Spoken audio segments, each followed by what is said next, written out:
बिस्मिल्लाहिर्रहमानिर्रहीम। अस्सलाम वालेकुम। दावत नूर में आपको एक बार फिर से खुशामदीद कहती हूँ। जी, आज आपके साथ बहुत ही मजे की और स्पेशल लाहौरी छोलों की रेसिपी शेयर करने जा रही हूँ। इसकी ग्रेवी बिल्कुल उसी तरह थिक होगी, खुशबू वही लाजवाब होगी जैसे आप होटल पे जाके इसे खाते हैं, और वहाँ इसकी जो आपको फील आ रही होती है सब कुछ बिल्कुल वही वैसा ही होगा। इसके लिए जरूरी है कि आप लास्ट तक मेरे साथ रहे और रेसिपी की तमाम टिप्स एंड ट्रिक्स को गौर से फॉलो करें। इसके साथ ही आपसे रिक्वेस्ट है, अगर आप मेरे चैनल पर नए तो काइंडली चैनल को सब्सक्राइब कर लीजिए और पास वाले बेल आइकन पर प्रेस करना तो बिल्कुल भी मत भूलिएगा, और रेसिपी को अभी से ही लाइक दे दीजिए क्योंकि ये बहुत ही जबरदस्त और स्पेशल होने जा रही है। इसके लिए लिए है मैंने आधा किलो के करीब चने, और उन्हें कल ही मैंने बॉईल कर लिया था। जैसे आज मुझे बनाना है तो मैंने कल इसे बॉईल करके फ्रिज में रख लिया था, और ये देखे कितने सॉफ्ट गले हुए हैं। आपको इसकी थिक ग्रेवी से ही अंदाजा हो रहा होगा। अब मैं करती हूँ इसे एक साइड के ऊपर, और इसकी हम लोग ग्रेवी बनाना स्टार्ट करते हैं। तो ग्रेवी बनाने के लिए आधा किलो के हिसाब से मैंने लिया है 2 मीडियम साइज के प्याज, और उन्हें जूसर ब्लेंडर में थोड़े से पानी के साथ पीस लिया। 5 अदद टमाटर लिए हैं लाल, और उन्हें भी जूसर ब्लेंडर में थोड़े से पानी के साथ पीस लिया।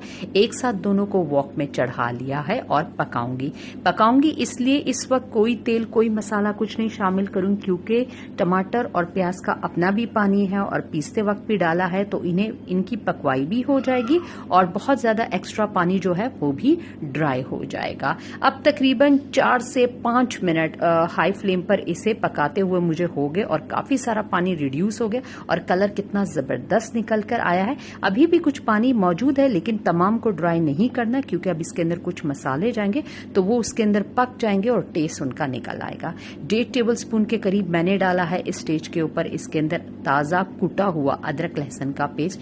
ताजा ही लीजिएगा तो खुशबू बहुत जबरदस्त होती है। अब कुछ खड़ा मसाला इसके अंदर जाएगा। 8 से 10 लौंगे, 1 बड़ी इलायची इसके अंदर जाएगी, और 2-3 टुकड़े दालचीनी के तोड़कर मैं इसके अंदर शामिल कर दूंगी, और 1 टीस्पून साबुत जीरा चला जाएगा। ये खड़ा मसाला इससे बहुत जबरदस्त खुशबू देगा, और जिस तरह से ये आहिस्ता पकेगा और अपने मराहिल से गुजरता चला जाएगा, ये खुशबू निकलती आएगी और आपकी ग्रेवी को बहुत ही एरोमेटिक बना देगा। अब ड्राई मसालों में जा रहा है 1 टीस्पून लाल मिर्चों का पाउडर, ½ टीस्पून हल्दी पाउडर जाएगा, 1 टीस्पून भर के धनिया पाउडर इसके अंदर जाएगा, और ½ टीस्पून काली मिर्चों का पाउडर है, और 1 टीस्पून लेवल करके नमक है, और ½ टीस्पून इसके अंदर कश्मीरी लाल मिर्चों का पाउडर है ताकि कलर दे सके। लाल मिर्चों की मिकदार आप अपने टेस्ट के लिहाज से कम या ज्यादा कर सकते हैं। अच्छी तरह से करूंगी मिक्स, ताकि इस ग्रेवी के पानी के साथ ये जलना ना शुरू कर दे और ये पक जाए अच्छी तरह से, क्योंकि अगर पानी होता है तो मसाला आपका जलता नहीं है, क्योंकि मसाले ड्राई होते फौरन जाकर तले में बैठकर जलने लग जाते हैं। अब मैं इसके अंदर डाल दूंगी ½ कप के करीब घी। जी हाँ, मैं इसे घी पे बना रही हूँ, क्योंकि होटलों में जब ये बनते हैं वो घी में इसे बनाते हैं। आप अगर कोई भी हेल्थ इशू है तो ऑयल यूज कर सकते हैं, कोई बड़ी डील नहीं है, लेकिन घी से इसका टेस्ट और जायका बिल्कुल वही होगा जैसे कि आप होटलों में से खाते हैं और आपको महसूस होता है वो घी ही यूज करते हैं इसे बनाते वक्त। तो मैंने घी शामिल कर दिया। अब मसाले को पकाऊंगी मैं 2 से 3 मिनट के लिए, यहां तक कि मसाला अच्छी तरह से भुन जाए, साइडों पे दोबारा तेल निकल आना शुरू हो जाए, और आपको इस तरह से पता चलेगा कि आपको मसाला अच्छी तरह भुन गया जब ये इस तरह से दानेदार हो जाए। ये देख लीजिए, जिस तरह से ये मसाले का दाना बना है तड़के का, यही राइट स्टेज है कि ये कंप्लीटली हो चुका है। अब इस स्टेज के ऊपर मैंने जो तमाम अपने छोले उबाल के रखे हुए थे वो इसके अंदर शामिल कर दिए हैं, और अब इसे अच्छी तरह से इसके साथ में मिक्स कर दूंगी। मिक्सिंग करनी है और 3 से 4 मिनट के लिए इस तड़के के साथ इसको आपने भूनना है, ताकि छोलों का अपना जो फ्लेवर है वो इन्फ्यूज हो सके इन मसालों के साथ, और ये दूसरे में अच्छी तरह से एब्जॉर्ब हो जाए, कोई चीज इसकी अलग महसूस ना हो। और मैं इसे गाहे बगाहे हिलाती भी चली जाऊंगी, क्योंकि ये जो छोले हैं ये काफी थिक है, तो ये मसालों के साथ यूं हलवे की तरह ऊपर की तरफ उछलते हैं, तो इसलिए इसके हिलाना बहुत जरूरी है ताकि इसकी स्टीम निकल सके। अब 4 से 5 मिनट मैंने इसे ड्राईली मसालों के साथ अच्छी तरह से पका लिया है, और बहुत ही जबरदस्त खुशबू निकल रही है। अब इस स्टेज के ऊपर जब ये पकवाई इसकी हो गई, अब मैंने इसके अंदर डाल दिया 1 गिलास के करीब पानी। आप शोरबा इसके अंदर अपने लिहाज से कर सकते हैं, अगर आप चावलों के लिए बनाना चाहते हैं तो थोड़ा थिन रखिएगा, और रोटी के साथ खाना है तो थिक ही रखिएगा। मैंने 1 गिलास पानी डाला है और इसके लिए और 9 से 10 मिनट के लिए अब हल्की आंच पर मैं इसे पकने के लिए रख दूंगी।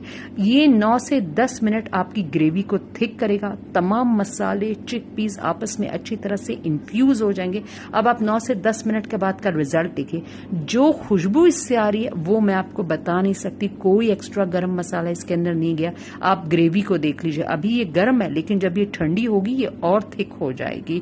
अब इस स्टेज के ऊपर मैं डाल दूंगी इसके अंदर कुछ कटा हुआ हरा धनिया, हरी मिर्चें कुछ डाल दूंगी इसके अंदर, और कटी हुई अदरक डाल दूंगी, क्योंकि अदरक जितनी भी दालें हम बनाते हैं उसके अंदर बहुत जरूरी होता है ताकि हमें डाइजेशन में कोई प्रॉब्लम ना। आपको तरी से अंदाजा हो गया होगा कि कितना अच्छी तरह से ये सालन कुक हो गया है। जब तक से आपकी तरी ऊपर ना आ जाए तो आपका जो मसाला है और आपका सालन है उसकी कुकिंग अच्छी नहीं हुई है। तो 9 से 10 मिनट के लिए जो इसे लो आंच पे हम लोगों ने पकाया है उसने इसके टेक्सचर को और इसके अरोमा को आउटस्टैंडिंग कर दिया। अब इन हरी मिर्चों, हरे धनिये के साथ मैंने आंच कर दी है बंद, और बंद आंच पे मैं इसे अपनी स्टीम के अंदर 1 मिनट का दम दूंगी। अब 1 मिनट के दम के बाद जो शानदार खुशबू हरी मिर्चों की और धनिये की इससे आ रही थी, जब ये आप बनाएंगे तो आपको खुद पता चलेगा कि जो मैं कह रही थी क्या वो सही था या नहीं था। अब देखिए, अब मैं आपको इसको निकाल के भी दिखाती हूँ डिश आउट करके कि किस कदर जबरदस्त थिक कंसिस्टेंसी है। आपको होटल वाले से भी ज्यादा जबरदस्त फ्लेवर इंशाल्लाह आप एंजॉय करेंगे जब आप इसे अपने घर पर बनाएंगे। तो उम्मीद करूंगी इस जबरदस्ती रेसिपी को आपने अब तक लाइक तो दे ही दिया होगा, और अगर मेरे चैनल पर नए हैं तो हम्बल रिक्वेस्ट है बगैर सब्सक्राइब किए मत जाइए और बेल नोटिफिकेशन जरूर प्रेस कीजिए ताकि आपको लेटेस्ट वीडियो की नोटिफिकेशन टाइम टू टाइम मिल सके। और इस जबरदस्त रेसिपी को अपने फ्रेंड्स एंड फैमिली मेंबर्स के साथ शेयर करना बिल्कुल भी मत भूलिएगा, और कमेंट बॉक्स में आके मुझे जरूर बताइएगा कि आपको मेरी रेसिपीज कैसी लगती है, क्योंकि आप जब इंटरेक्ट करते हैं तो मुझे बेहद अच्छा लगता है। इसके साथ ही मैं चाहूंगी आपसे इजाजत, किसी नई रेसिपी के साथ हाजिर होंगी। अल्लाह हाफिज।